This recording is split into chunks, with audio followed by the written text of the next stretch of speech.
Good evening. Welcome to one and all. Welcome back to Harvard Hillel's online speaker series. It's been hybrid the last couple of weeks, both in person at Harvard Hillel and also online. We're pleased to welcome someone who couldn't be here in person, Lian Najami, who's in the UK. I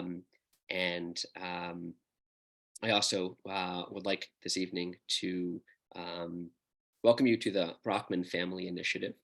We want to acknowledge the generosity of the Brockman family of Columbus, Ohio, in sponsoring this event. And specifically, we're grateful to Marome, class of 58, Judith, class of 60, Livia, class of 84, Sarai, class of 86, and Shael, class of 90. The Brockman Family Initiative helps Harvard Hillel fulfill one of our essential objectives, and that is increasing understanding and amity regarding Israel here at Harvard through programs featuring engaging aspects and compelling leaders in Israel's multifaceted culture and society. Lian Najami, our guest, is certainly one such leader, and we are thrilled to have her with us this evening. She's the first Arab-Israeli Rhodes Scholar. She's an inclusion advocate and the youngest member on 2 executive boards of Israeli NGOs, Mabat and 50/50 Startups. She was featured at the 2016 Forbes 30 Under 30 Summit in Israel for her leadership role within the Arab community and served in the US Senate as a Lantos Congressional Fellow in 2017. Lian has completed 2 master's degrees at the University of Oxford, one in comparative social policy, and also a master's of public policy at the Blavatnik School of Government. She's been awarded the Policy Leaders Fellowship at the European University Institute and recently completed her City Diplomacy Fellowship at the Haifa municipality. Lian, thank you so much for joining us this evening. Thank you, Rabbi Dani, for the wonderful introduction and for welcoming me to speak to all of our guests here. I can see the numbers just rising, so I just wanted to kind of say thank you to everyone who's joining and taking the time. And I really do hope that you will find this session enlightening, offer you an opportunity to learn more about Israel from a perspective of a non-Jew who's living in a Jewish state, and just have that open, honest conversations together about issues that oftentimes may not be on our radars. So I do want to also kind of extend the gratitude as well to our sponsors for today's event and for allowing for this platform to exist, for us to bring the different diverse voices of Israel. Wonderful. That is very generous. For those of you who are new to our program, we'll have an opportunity for Q&A from you, our audience. In order to ask a question, there's a Q&A icon at the bottom of your screen. So just click on that and then you can type in your question there. When we get to the Q&A later this evening, we will promote you so you can then turn on your camera and audio and ask your question directly to Lian. In order to do so, you can't ask your question anonymously, so that is an option. So I'll ask you to just make sure you ask it by name. And please only ask a question if you're willing to come on to ask the question directly. We want to do our best to make this as personal as possible. I also want to thank Sophia Bookstein, a wonderful student senior who's helping behind the scenes with some of the tech. Thank you, Sophia. So Lian, I want to begin. Just can you tell us a bit about your background, your upbringing within Israel, and sort of what led you to eventually become a Rhodes Scholar, and then what you're up to today? Yeah, no, of course. For me personally, like every time I look back at my life and just kind of like where I've ended up when it came to inclusion advocacy, I just get reminded of growing up in Enayam Wadi Jmal, which within Haifa, this is a neighborhood that's located at the south part of Haifa, just by the sea. And by the name as well in Hebrew, to all those that speak Hebrew, they would know that Enayam would mean eye of the sea. And so it's kind of like within its location in terms of name. And then the Arabic version of the name of the neighborhood is Wadi Jmal. And for me personally, living in that neighborhood, which comprised of about 50-50 Jews and Arabs, and it was just organically kind of developed as such, and it still continues to develop with the diverse demographic and true representation of Israeli society within this very tight, close 2,000 resident neighborhood. I think that had a lot to do with my upbringing and kind of my outlook towards life in Israel, life as a minority within Israel as well, and the true meaning of what inclusion and shared existence actually mean. And the reason I say shared existence is because I truly do believe that, when we're coexisting, which is often the word that's used, we're like this, whereas we should really be focusing on sharing our existence rather than just living side by side. And so personally, that's kind of been a major part of my life growing up. But then the other one was obviously kind of just the essence of belonging to different minority groups. And I always like to kind of use, a diamond shape and explain that I belong to 4 different minority groups within Israel, be it a woman, which I do know that statistically speaking, women are the majority on this planet, and they've given birth to the other kind of statistics when it comes to men, but at the same time, it's sad to see that they are still being kind of considered and treated, and often in certain societies as well, as a minority. And for me personally, coming from an Arab background, from a Muslim family as well, like that just kind of adds up to, the other type of minority groups that I belong to. And then last but not least is really having a disability, being a disabled person, of growing up with a neurodegenerative disease in my muscles and a nerve system that started at the age of 12 years old. I think for me, all of that kind of coming together into who I am today and the different identities. And also it showed me the fluidity that comes with identity, because we're so fixated on always, saying I'm X, Y, and Z, and not realizing that our identities can fluctuate. And every now and then we can take a different or advocate for a specific part of our identity. So I think just growing up with those in mind from a very young age as well has made me a bit more aware of certain things that were happening, be it within our society, and kind of even going within the Arab society, and kind of considering what does it mean to be a part of a minority. I think that was one of the major, I would say, drivers to understanding social inclusion, to want to learn more about it, to going on to volunteering at my community center from a very young age for about 10 years, and kind of be involved in a lot of shared existence activity just because of the nature of our neighborhood. So it's not like we were, shouting, hey, we're doing like a shared existence projects. We were just like, we're doing an X project. And it just happened that because of the diverse resident population that we had, it ended up actually being a shared existence. So I think kind of just all of these aspects as they went on, and then later on, I've decided, I'm very passionate about like political space and social policy, and just in general, like how do we design and figure out a way to promote an inclusive society.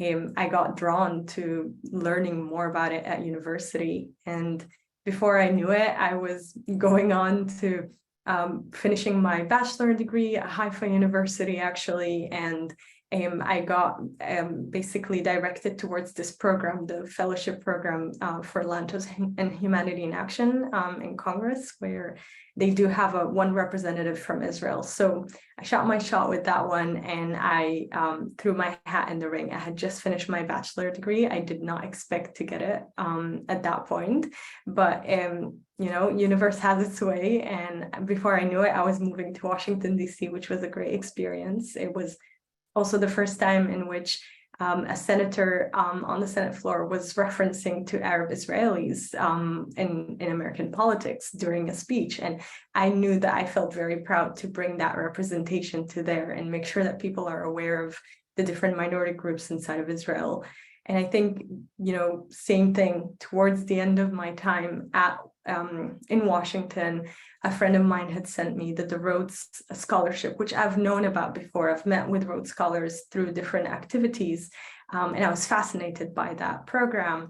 but it was never open to Israeli constituencies, and they had just opened it. So I was like, I have to apply. I have to basically find a way to put my name there and advocate for myself to be able to enter and continue and be somewhat of a in a place to represent my community, and later on as well get the education. And so for me, that was kind of the path that really took me of as cliche as it may sound, like obviously Steve Jobs said it best, and that is you're always only able to connect, like when you look back, you're able to connect the dots. And I think that was the best way for me to describe it. It was never an intention from the get-go that this is where I want to go, because we never knew it was even possibility. For example, when it comes to the Rhodes Scholarship, or even attending Oxford University for that matter, this is something I'm still like have to remind myself, hey, like I got 2 degrees from Oxford, and that's not something to dismiss. But at the same time, what always kind of kept me going, especially in those times, was the saying that it's never going to be, you know, as we say, oh, the first Arab-Israeli Rhodes Scholar, it's all great, but if there's no second and third and fourth, then there's no point in being first. So yeah. Well, thank you. I'm very curious. You mentioned a number of different minority identities, but you didn't mention Palestinian. So can I ask you, for you, why you choose not to use that as an identity? And is that a choice? And of your Arab-Israeli peers or family members, how do they make that decision? Yeah, so basically when it comes to identity, as I said, because it's something that's very fluid, I've always seen myself as an Arab Israeli. When I look at my kind of upbringing, when I look at my the future of the Arab society within inside of Israel, and the sense of belonging to a state in that sense, where I do feel Arabs, you know, should have a space within Israel, be it from a like society, social, economical, and political participation within the state of Israel. And so from my end, I've always seen myself as Israeli, and I've always wanted a future in which Israel is the state of all its citizens, both Jewish and non-Jewish citizens, because at the end of the day, it's 25% of Israelis, and that is a huge number. That's a huge minority when you think about it. And to not truly have a representation of kind of that identity is a bit, from my personal opinion, is not something I'm comfortable with. And so it's really come from my perspective as a way of declaring this intention and advocacy towards an inclusive society within Israel. And personally, when it comes to my Palestinian background, I've always said, like when I'm talking to people to explain a bit more, I've always been, okay, I'm an Arab Israeli of a Palestinian descent, because at the end of the day, 3 of my grandparents were actually born during the Palestinian times, and their birth certificate say, you know, the Palestinian state and so on. So I think this is something that is there, the history is there, but from my perspective, I've always been wanting to and interested to kind of look towards the future. And then my other thing that I'd like to probably mention is just from what we're seeing and how things are being kind of perceived by the global world as well. Whenever you use the words Israeli or Palestinian, I've just personally never felt comfortable claiming a Palestinian identity on its own without explaining the kind of the entirety of my origins, or my kind of my base and my home, because people will often tend to basically think that I've gone through the hardships that a Palestinian would go through, that I've gone through, you know, going through checkpoints or living in the West Bank. And that's something that I've never experienced. I've had a very good upbringing in Haifa, in a mixed city with a majority of a Jewish population. And I just never felt comfortable to be claiming that identity in that sense.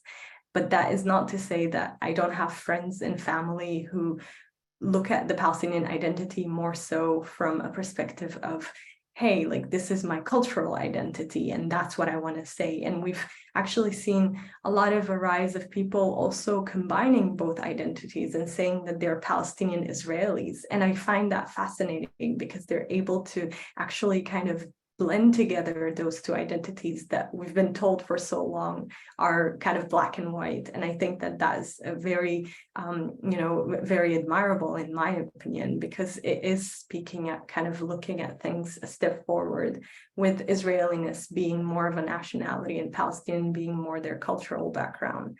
But yeah, I think, again, it goes back to this idea where I can sit today and say this, but a few years down the line, a few months, that identity being fluid is something I'm very much aware of. And I know that I've gone through stages of my life as well where I've changed the way I've identified. So I'm curious how Mhm. often you go to the West Bank and what you think your experience is like going as an Arab Israeli compared to, say, someone who is a Jewish Israeli going into the West Bank. Yeah, so from my point, I'll start off by saying that I wouldn't really know fully what would the experience of a Jewish person be going to the West Bank, just because I personally haven't also gone with a Jewish person and be able to delve deep into that experience. The last time I was in the West Bank was 5 years ago, when I went there to actually buy my wedding dress from there, to be honest. So it was a great experience to just be able to be there and be able to represent and kind of wear a more Palestinian traditional dress. And so for me, that was kind of the last time I was there, because every time I fly back, one need to remember that my home is Haifa. And so whenever I fly back home, that's where I go. And with geography and everything, like Haifa is up in more in the north. And so from my perspective, every time I've gone to the West Bank or to any different Palestinian territories, it's always been a welcoming experience, in the sense that I speak the language. I am Arab at the end of the day, and we have that to unify us. I've not really gone there with specific kind of like political agendas or anything like that. I've always gone there to just see what's going, be able to connect. We have family as well who live in the West Bank, so being able to kind of understand their lived experiences. So it's always been from that perspective of just connecting with the people, because again, at the end of the day, like, this is something that's quite important when we are looking at regions in which we have conflicts all across the world as well, not just in Israel and Palestine. There's this importance of making sure we are humanizing each other. We're making sure that we are able to recognize how do we differentiate between the peoples and the governments at the end of the day, and that human interaction is integral to this process.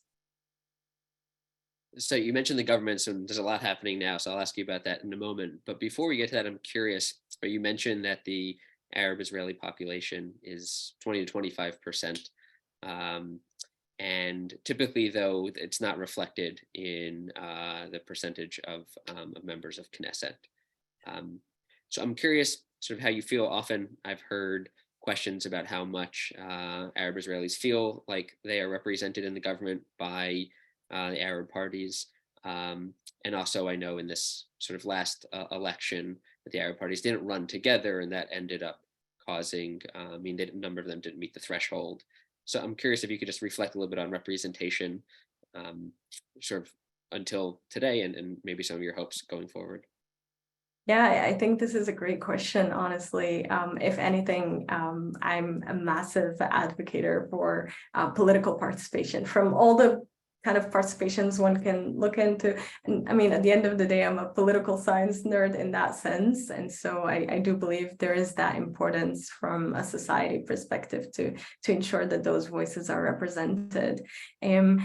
When I think about it, 25% of Israelis are not Jewish. Out of that, 20% are Arabs, and 5% are kind of like a mix of Druze, who wish to be identified as their own group rather than to be kind of added with the percentage of the Arabs. And then you also have Christians that are non-Arabs and other kind of minorities.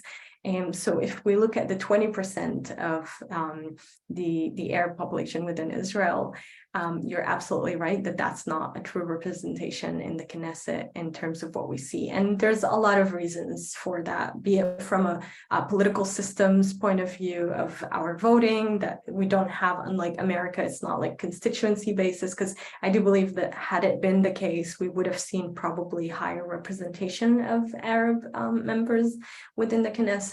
But I think the major kind of part when it comes to what do we mean actually by representation and what interests are we seeing being represented, because the notion across the population, and of course I can speak my own personal views and reflect on that and share it, and at the same time there's kind of the more consensus, I would say, in that sense among the population. The essence of it at the end of the day comes down or boils down to two things, and that is for the Arabs within Israel, what is it that matter most to them? Are those kind of issues being addressed by the politicians, be it Arabs or Jews? Are they feeling that their voices are being heard and represented? And that's often where we do see a lot of frustration, rightfully so as well, sometimes when you're thinking about the issues that are being flagged. But then from my personal view of looking at it, I've just never really found the right voice within the Arab parties to represent kind of the vision that I have for the Arab society. And so it comes from that kind of understanding that, okay, how can I find an alignment between what I want and the issues and the political / social policy issues that I care most about? And is there someone in the Knesset, or is there someone in the political parties, the Arab political parties, that is representing this? And I must say as well that I'm very happy to see sometimes that we have Arab representatives in other parties that are not majority Arabs, because it still allows for that connection to take place. And so this is what drives me as a citizen, is what are my top kind of social policy, public policy issues, who in the Knesset is there to represent those?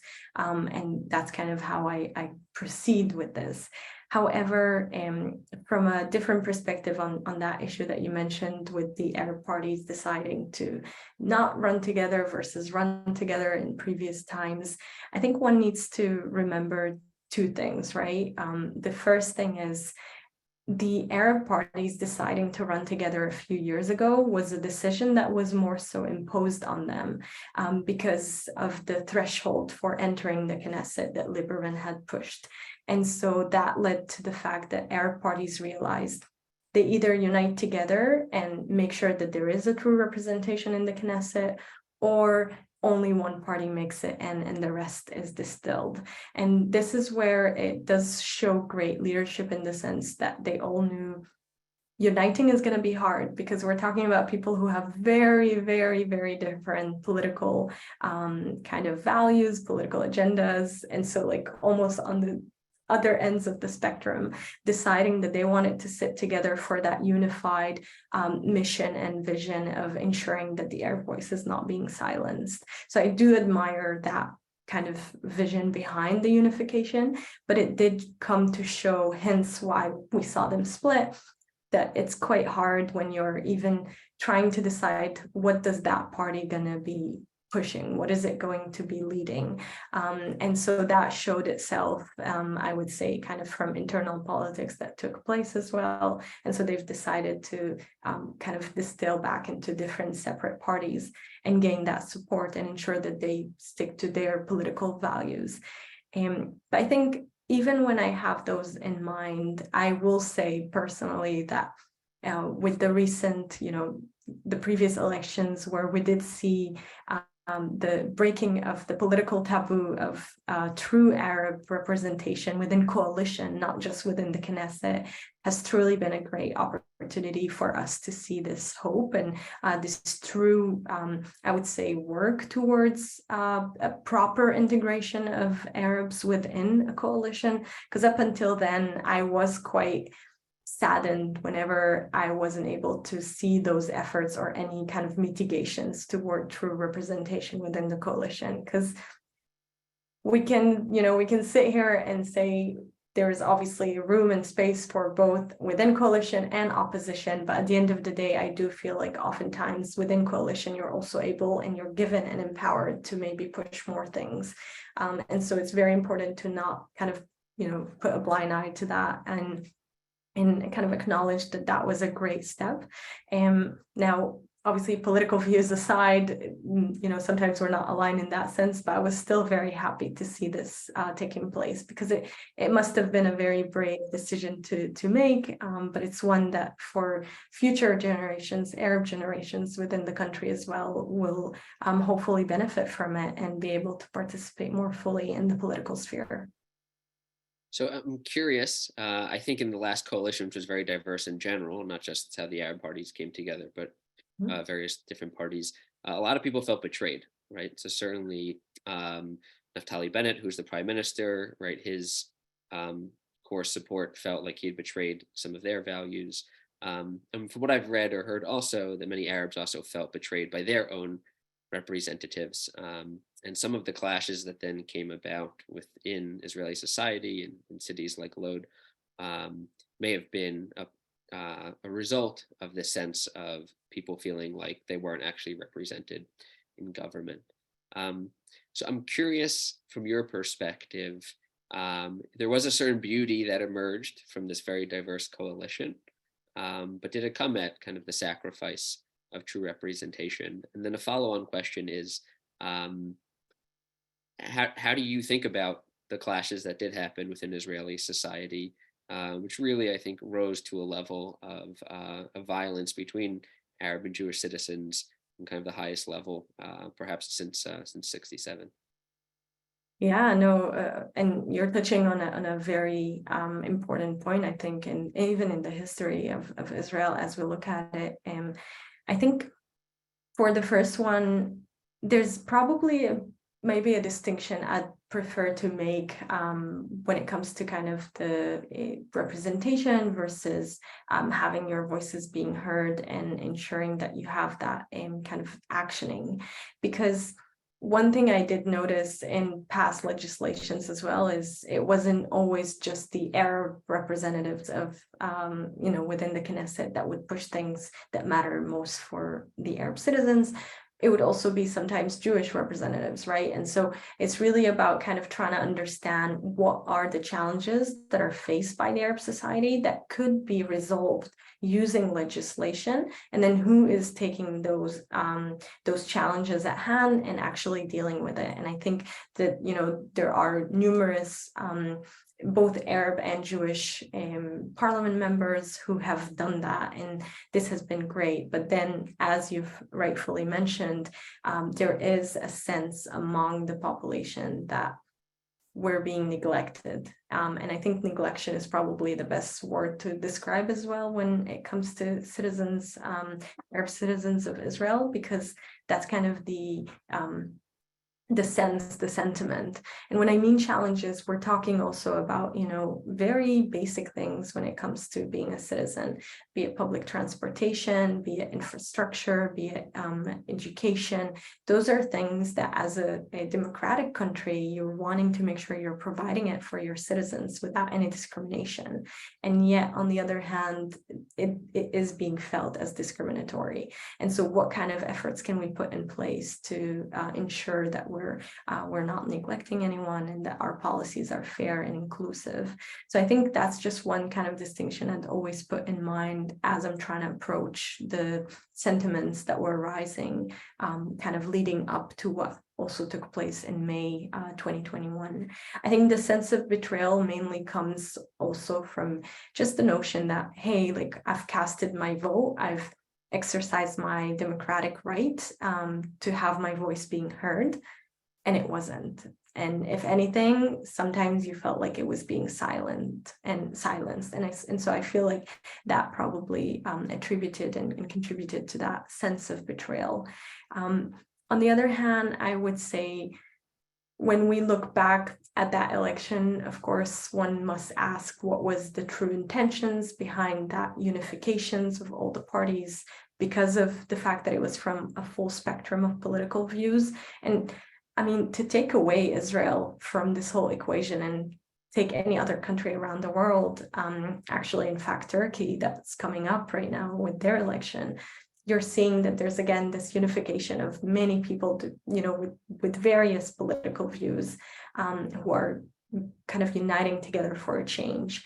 And so I would say that this is something that was taking place in Israel. And so probably not everything was broken down into the T, how it was, the vision was great in its mind and what they wanted to achieve, but perhaps the execution wasn't the best kind of implemented.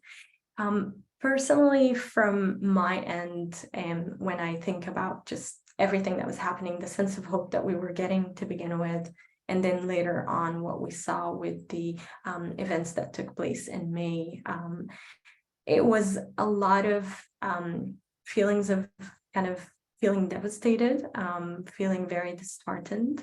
I think the latest event in which there was a lot of frictions was probably back in 2014 that I remember mostly. And so kind of going from there within a few years after to see it explode, I think it was bubbling under the surface. It was a lot of issues that weren't being addressed by then by the different populations. And personally as well, it was that feeling of just being put between a rock and a hard place whenever there are events and kind of military operations and wars between kind of be it Gaza and Israel or the West Bank and Israel. And I think that's quite hard. But the way the world is always looking at us is Israel, Palestine, and they forget and they neglect what's happening inside of Israel itself. And I think it was just that frustration that was rising of feeling a sense of neglection, of feeling like they're not equal citizens within the state. And also at the same time, the feelings from the other side in the sense of rising hate speech or rising hatred and racism that we were seeing towards Arab citizens. All of it together was combining. And personally, I was at that time in Oxford finishing my master's, and I just remember that me and a few other Israeli students who were there were just coming together because it was very much leading us to this point, a low point, I would say, actually, in that journey of shared existence, where we were like, what's happening? Like, what is going on? Are we going to be able to kind of get back stronger? And I think even if for a split second, one was a bit kind of losing hope on this notion of shared existence, it was actually in those times of sitting together and reminding ourselves that right now we're hearing a lot of loud voices, and those are not necessarily the majority. And when we went back to look at numbers in those events, we realized, some of those events we're talking about like 600 Arabs or 700 Jews, and we're like, cool, but the population is much larger. You have about 2 and a bit million Arabs. So to try and judge based on these numbers and reflect a reality that may be skewed is not the best. And we should remind ourselves that there is a silent majority within the country who does wish to live in shared existence, who is operating and working towards that, be it, looking back at the NGOs that I'm a part of, that's kind of the mission that they're driving, is those actions on the grounds of being able to say, you know what, it does come across as if it's doomed or as if there's no hope. But it's exactly in these times that we must come together and ensure that we are promoting the vision that it can be different and it will be different because of these actions that are happening on the ground. And I think this is just always something that I keep reminding myself, because those events back in May were very discouraging. They were very disheartening. They were something that we didn't really expect to see, including in Haifa as well. And so it was sad, but at the same time, it was just constantly reminding yourself that, hold on a second, like, I know everyone there. I know my people. I know, and by my people, I don't mean just the Arab people, the Jewish people and the Arab people that I grew up with, the people that I work with, the people that I socialize with. And I know that that's not what they're thinking. And so there's that hope and that seed that you must plant to ensure that even if you're seeing something, it doesn't mean that the entire population is thinking it. And it's actually in those moments that one must continue on to believe that it can be done differently, and it should be done, and it will, of course. So I think even as I watch everything that's happening right now back home, this is, again, a moment in our history as a state that we can leverage to ensure that it's going to be directing us and pointing the direction towards a more inclusive society moving forward. So thank you. We'll move to audience Q&A shortly. We got questions coming in. I'll remind the audience that we'll be taking your questions in a minute. If you want to ask a question, there's a Q&A icon bottom of your screen. Just click on that, type in your question by name. And then if we select your question, we will promote you so you can become a panelist, turn on your audio and video, and ask on your question directly. I want to ask, I think probably will be my final question for now, and that is, for many Israeli Jews, one of the most unifying parts of someone's young existence is joining the IDF. So I'm curious to hear your thoughts on Arab participation, either for military service or for some kind of national service, Sherut Leumi, and whether it's something that you participated in or how you think of that, and especially its role of kind of unifying disparate identities within Israel.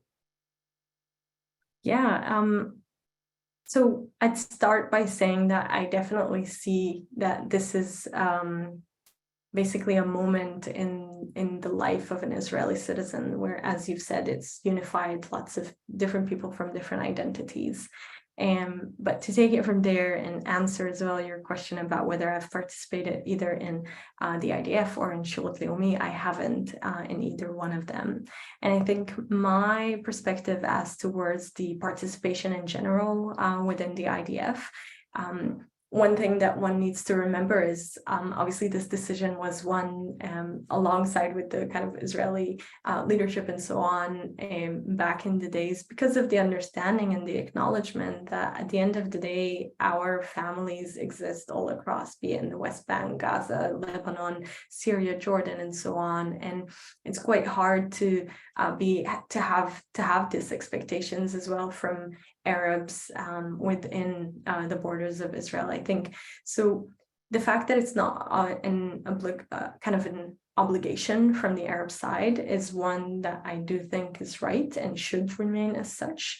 I think one of the other things worth noting would be that for those Arabs that do decide to enlist in the army, in the IDF, they do face a lot of, I would say, kind of that concept of being between a rock and a hard place, where they're being a little bit isolated from the Arab society and seen as traitors for deciding to join the IDF. And then on the other hand, some people from within the IDF are questioning why they've enlisted to begin with, because they're like, you don't have to, why are you choosing to? Are you coming here to spy on us or this or that? And so there's a lot of demoralization as well from that perspective that one needs to keep in mind.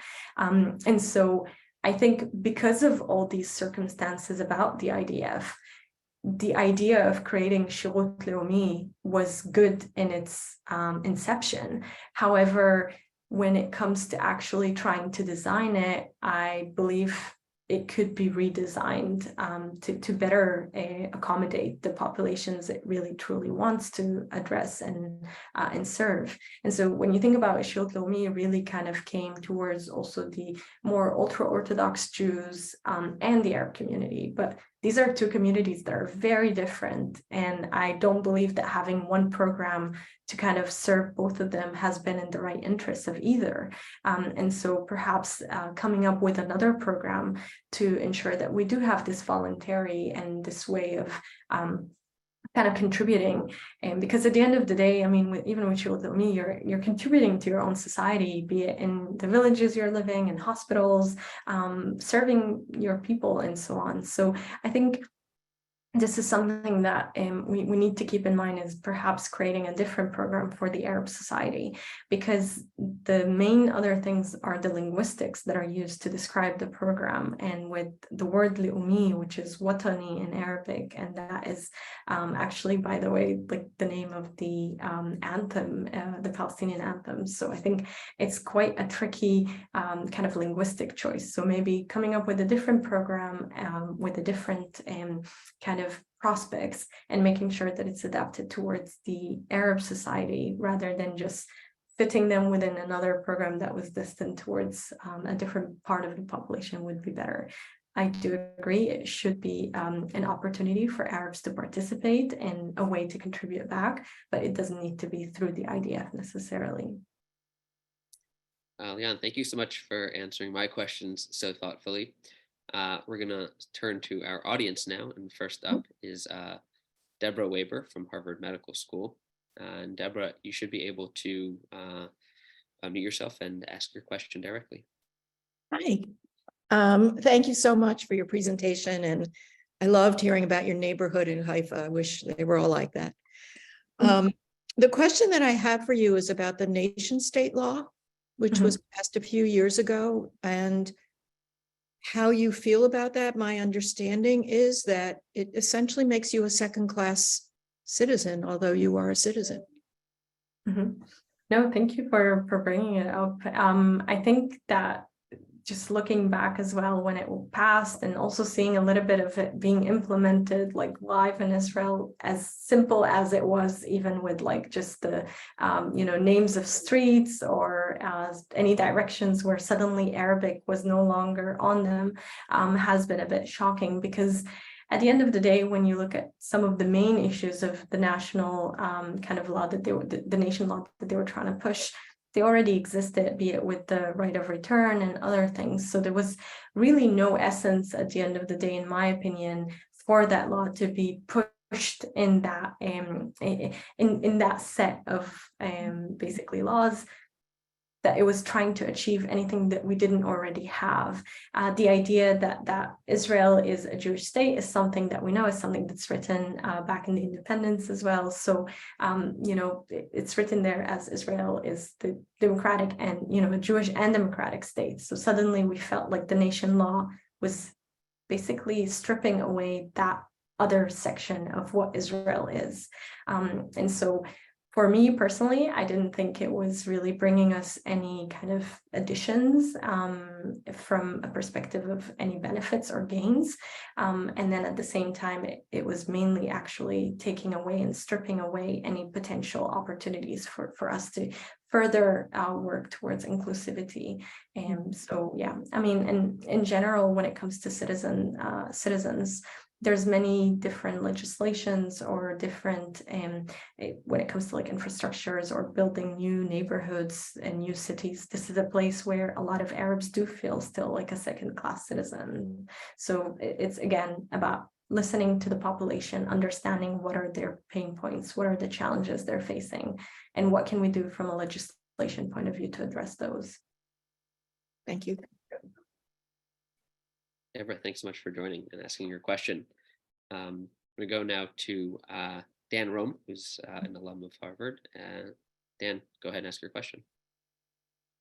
Lian, thank you for being with us. A comment and a question. The comment is I'm actually quite heartened by the way you described your sense of your own identity.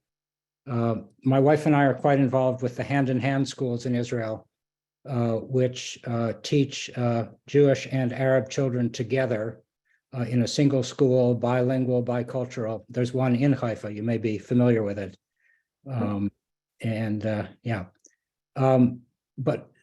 So this issue that you're speaking to is close to my heart, close to our hearts.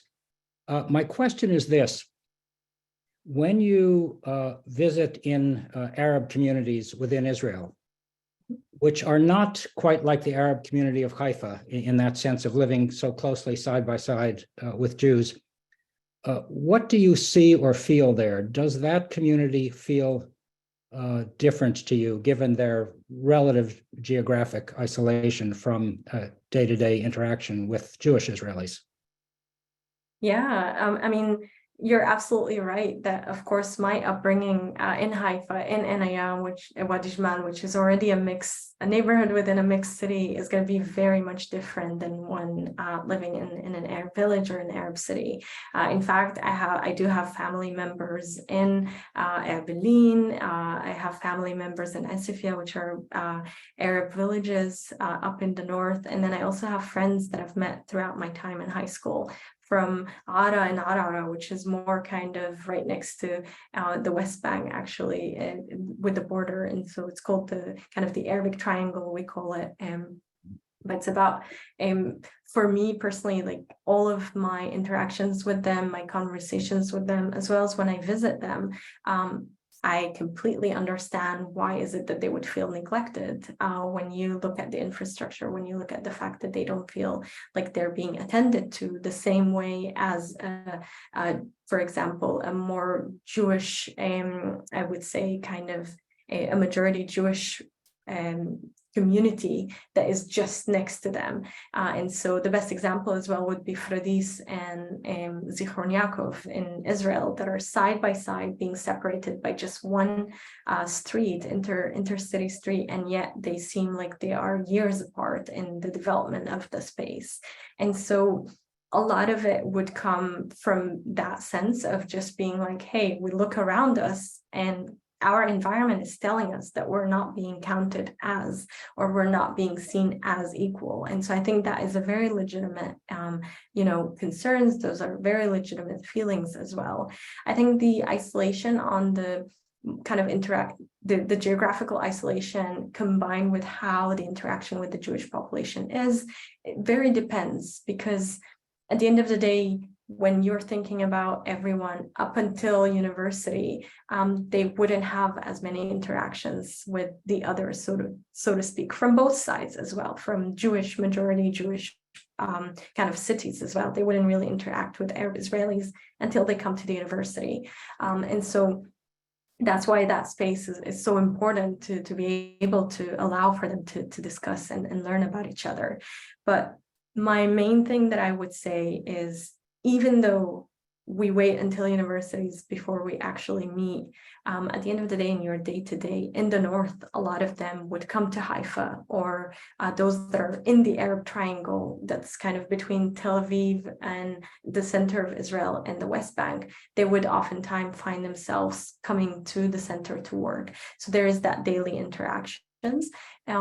It will depend, because sometimes you will see that people may not feel as comfortable to speak in Arabic, and that is very sad, because they think that someone may think that they're speaking badly, or they may be stereotyped based on kind of the language. And it's such a shame, because Arabic is such a beautiful language. And so I myself can say that I've had instances during war times where you would be a bit scared of speaking it, just in case, because you don't want anyone to do any lynch or anything. And that is a shame.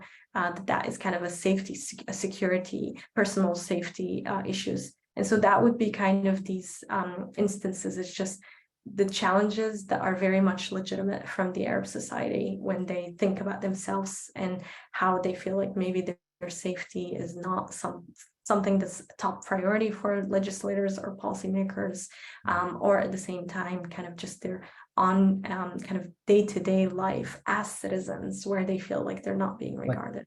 Just briefly for clarity, by inference, you're saying that your experience and the experience of Arabs in the Haifa community is not one of the same degree of inequity and distance as in the villages?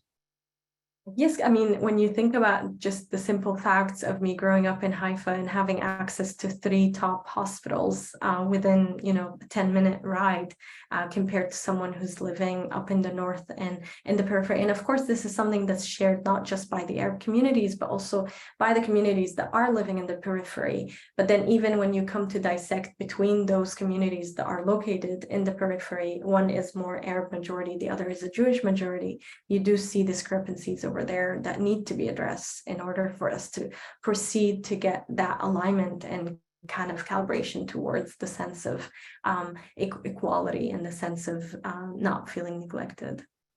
Great, thank you. Thank you. Dan, thank you so much for joining.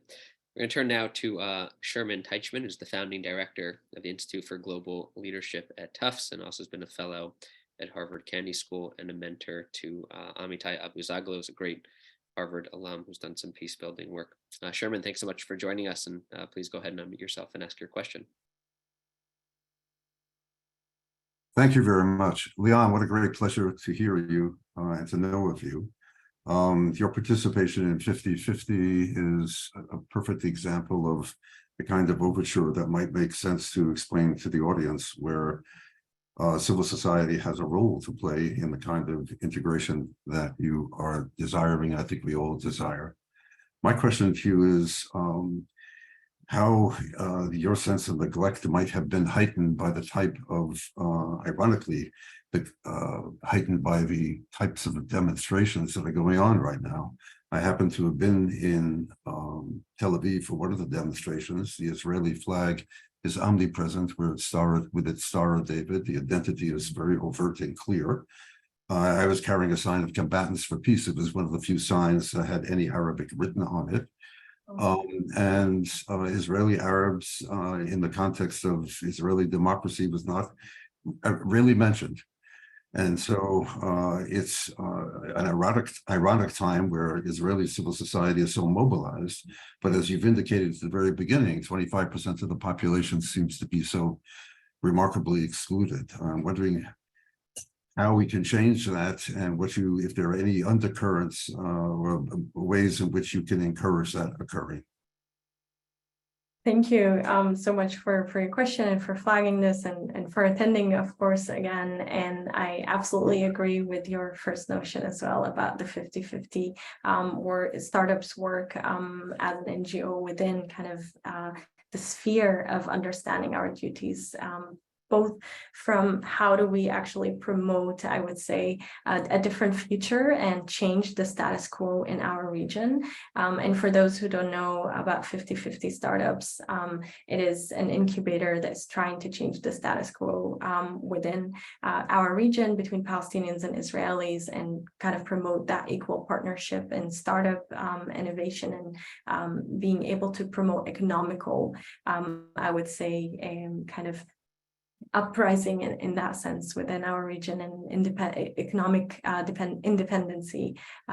So this is in general, just, feel free to, of course, reach out to me on that if you want to learn more or visit their website. But I think to answer your question on the sense of the demonstrations, I completely agree that this is not just a sentiment of yours that the 25% of the Israeli society has been excluded. It's something that we all share because there was never this open invitation to Arabs to come and join and take part in this in these demonstrations, let alone the fact that there were no active movements or promotions toward creating such demonstrations and leading such demonstrations in majority Arabic places across Israel. And I think if there was to be one thing to immediately put in, it would be to extend that invitation to also lobby and demonstrate and try and advocate for policies that will be directly impacting the Arabic population within inside of Israel, and recognizing that the Arab population will need an ally within the Jewish people who are going out to the streets and demonstrating. And also the other one, which is something that we sometimes may overlook, and that is simply to raise awareness of these things to the Arab population, to make them understand the implications of such reforms on their day-to-days, of the importance of their participation in that civic discussion. And so it lies on both the Arab population to ensure that we're educating each other on the importance of why we need to be basically kind of getting a better understanding of everything that's happened from a legal / political view and legislations and regulations, but then at the same time for the rest of the communities within Israel to truly see eye to eye the Arab population as one that is with them and a part of the Israeli society, because we cannot ignore them. And so that will probably be my best practices, I would say, is making sure we're raising awareness among the Arab population, ensuring that the organizers of the demonstrations are opening their are sending an open invitations for their participation, as well as making sure that we're seeing a presence of these demonstrations among majority Arab centers across the country. I think these would be the first kind of moments. And then on the other hand, is ensuring that whatever we're trying to demonstrate and the ideas and the notions and the values we're trying to promote, that they also include ones that are very hard and close to the hearts of the Arab population within Israel. Also, one of them obviously being their personal safety that has been, one time after time been disregarded, and they felt like they've been neglected. Thank you. Sherman, thanks so much for joining for that great question. We're going to turn to two final questions. Just before we do so, I want to announce our next program will be in 2 weeks on reparations, Holocaust reparations, with Bill Marks, who's a Harvard alum, and that will be exactly 2 weeks from tonight. That's the 17th, I believe. I'm going to turn now to Ovadia Simcha, who for many years worked at MIT. Ovadia, please go ahead and ask your question. And just to unmute yourself first, please. Thank you very much. My question is, how do you see the possibilities of rapprochement between the Mizrahi community in Israel and the Arab community in Israel, given the common histories of language and culture that we both share? My family came from both pre-19th century Palestine, but also from Egypt and Syria and Turkey. So we lived under Ottoman rule for many generations, but shared in a very rich culture and linguistic traditions. Do you see any possibility that these two sub-communities, if I can call them that, although I think the Mizrahis are now a larger proportion of the population than they have been in the past or recent past. So I'd be grateful for any thoughts you have about that. Yeah, thank you, Vadia, for flagging this and for bringing it up, and it's great to hear as well, kind of about the diversity within the background of your family. I think you're very much on point in the sense that this is probably an untapped opportunity for those communities to connect and share. And throughout the years as I grew up, one of the things we want to also ask ourselves, and I know even from an academic point of view, a lot of the times we would write, oh, Arab Israelis, and people would just assume that this is just, Muslims or Christians, Arabs, but then others would also say, no, like you're an Arab Israeli if you come with a background of if you come from an Arabic country. And so I think a lot of Mizrahis right at the start of kind of that association of always being, you're an Arab Israeli as well. And given everything that was happening from a cultural and political context at the times, we're trying to refrain from being associated. And that was at least kind of the sentiments that we were getting, is to detach or differentiate themselves from the Arab Israelis by saying they're Mizrahi Israelis. And by doing and saying Mizrahi instead of Arabs, kind of creating this wall, this barrier between the Arab community and the Jewish Arab community. Because you're right, at the end of the day, I had neighbors that they spoke better Arabic than I did, and it's my mother tongue, but it's because it's their mother tongue as well. And we share so many traditions and kind of cultural nuances. And so from my end, it came from a point of kind of creating that distance, putting that wall and that barrier between the two communities because of the negative association that they didn't want to have. It's also been because within the Israeli society, we've also seen the word Arab being used as a derogatory term towards the start as well. And so that was another kind of reason why the Jewish Arab community has decided to maybe kind of distance itself. So I'd say is being able to address and acknowledge why was that reason for Jews who came from Arab countries to decide not to be called Arab Israelis and actually kind of differentiate themselves as Mizrahis and just understand where it was coming from, and then at the same time try and find ways to connect over those common things that we have together. I think it is when I look back into friends that I have and the common things that we have, you understand that your focus should always be on your commonality and to celebrate what you have in common rather than to fixate on what is it that differentiates you. I think that would be kind of the best way. But again, from my personal view, it really came from creating that barrier because of the negative or the derogatory usage of the term Arab right at the start as well. Is it? Sorry. Thank you very much. Thank you. Thank you, Ovadia.